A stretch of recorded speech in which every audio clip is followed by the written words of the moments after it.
مسجد حرام سے مسجد اقصی تک حضور براق پہ گئے اور وہ اتنا سریع رفتار تھا کہ جہاں اس کی نظر جاتی تھی وہاں اس کا قدم پڑتا تھا. تو اس نے تو پہلا قدم اٹھایا ہوگا تو مسجد اقصی میں جا پڑا ہوگا. اور اتنی سرعت کے ساتھ وہ رفتار کے ساتھ چلتا ہے، پھر حضور اس کی پشت پہ جلوہ فراز آئے. یہ 1000 کلومیٹر فی گھنٹے کی رفتار سے جہاز چلے تو کسی میں ہے ہمت کہ اس کی ننگی پشت پہ بیٹھ جائے؟ ہوا کی مزاحمت ہی گوارا نہ ہو، پڑخ چڑھ جائے، آگ لگ جائے، اور جو کروڑوں میل فی سیکنڈ کی رفتار سے جا رہا ہے اس کی ننگی پشت پہ بیٹھنے والے شاہ سوار کی عظمت کو سلام کرنے کو جی نہیں چاہ رہا. اچھا پھر اتنی سرعت کے ساتھ جائیں تو راستے میں کوئی دکھائی بھی دے تو سجھائی نہیں دیتا، اچھی طرح پہچان نہیں پاتا بندہ. یار تم گزرے تھے، کہا میں تیزی میں تھا، تو تیزی میں جو چیز نظر آئے تو اس کو پوری طرح پہچانا نہیں جاتا. لیکن اب اس رفتار سے جا رہے ہیں، لیکن معرفت کا عالم کیا ہے کہ میں حضرت موسیٰ کی قبر کے قریب سے گزرا، میں نے دیکھا وہ قبر میں کھڑے ہو کے نماز پڑھ رہے ہیں.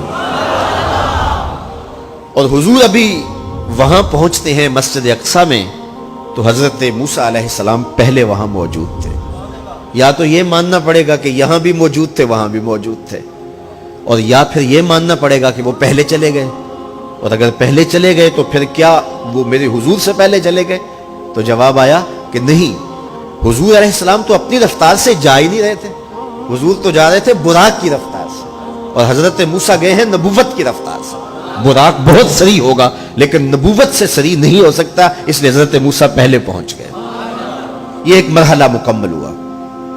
اب دوسرا مرحلہ مسجد اقصی سے لے کے پہلے آسمان تک وہ نور کی ایک سیڑھی تھی، اور یہ براق سے بھی زیادہ سریع رفتار تھی. یہ دوسرا مرحلہ تھا. اور پھر تیسرا مرحلہ پہلے آسمان سے لے کر کے 7ویں آسمان تک فرشتوں کے پروں پہ گئے. 7ویں آسمان سے سدرہ تک جبریل امین کے پروں پہ گئے.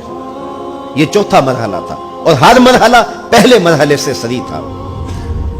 اور پھر سدرہ پہ جا کے جبریل نے بھی کہا کہ آگے میں نہیں جا سکتا. لو دنوت خطوۃ لاحترقت، اگر میں آگے بڑھوں تو جل کے راکھ ہوتا ہوں. تو حضور علیہ السلام کے لیے ایک سبز نوری تخت لایا گیا جسے رف رف کہتے تھے. اس پہ حضور تشریف فرما ہوئے.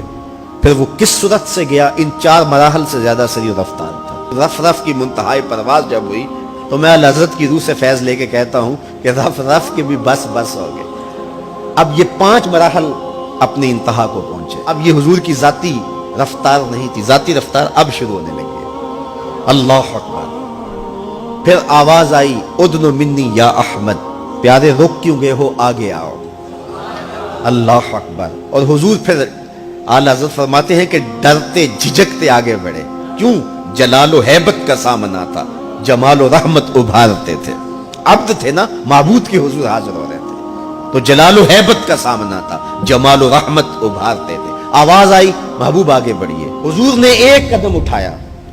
اب پھر فاصلہ کتنا طے ہوا ایک قدم میں؟ مسجد حرام سے لے کے مسجد اقصی تک براق نے جتنا فاصلہ طے کیا، مسجد اقصی سے لے کر پہلے آسمان تک نور کی سیڑھی نے جتنا فاصلہ طے کیا، اور پہلے آسمان سے 7ویں آسمان تک، اور پھر وہاں سے سدرہ تک جبریل اور فرشتوں نے جو فاصلے طے کیے، پھر اس کے بعد رف رف جہاں تک گیا. ٹوٹل ان 5 مراحل میں جتنے فاصلے طے ہوئے، حضور کے ایک قدم اٹھنے سے اتنے فاصلے طے ہو گئے. اب یہ رفتار تھی میرے حضور کی. پھر ہر قدم میں اتنا فاصلہ طے ہوتا جتنا پیچھے ٹوٹل قدموں سمیت فاصلہ طے ہو چکا ہوتا.